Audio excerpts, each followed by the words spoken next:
Hello and welcome to Economics Explorer 101, your guide to understanding the world of economics. Today, we're going to talk about one of the most important indicators of a country's economic health, gross domestic product or GDP. So, what is GDP? Simply put, it is the total value of all goods and services produced within a country's borders during a specific time period, usually a year.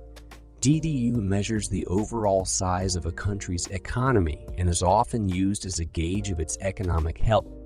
GDP can fluctuate over time, and it's often influenced by factors such as government spending, consumer spending, and international trade. When GDP is growing, it can signal a healthy economy, while a decline in GDP can indicate a recession. GDP is widely reported in the news, and it's often used as a benchmark for economic performance. However, it's important to note that GDP doesn't tell the whole story about a country's economic well-being. For example, it doesn't take into account income inequality, environmental factors, or the distribution of wealth within a country. That's right, GDP is just one piece of the puzzle when it comes to measuring a country's economic performance. It's important to look at other factors like employment rates, inflation, and poverty rates to get a fuller picture of how the economy is doing. So, what are some of the ways that GDP can be calculated?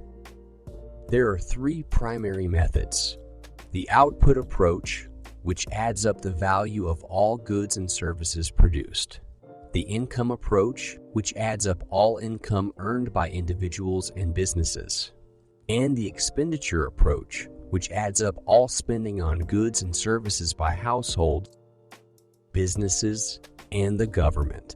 So, to summarize, GDP is a key economic indicator that measures the size and growth of a country's economy.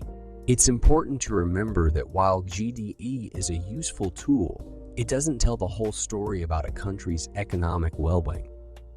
By looking at other factors like employment rates, inflation, and poverty rates, we can get a fuller picture of how the economy is doing.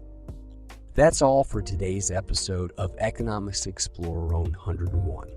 I hope you found this video helpful in understanding GDP. If you have any questions or comments, feel free to leave them in the comments below. And don't forget to subscribe to our channel for more videos on economics and finance. Thank you for watching.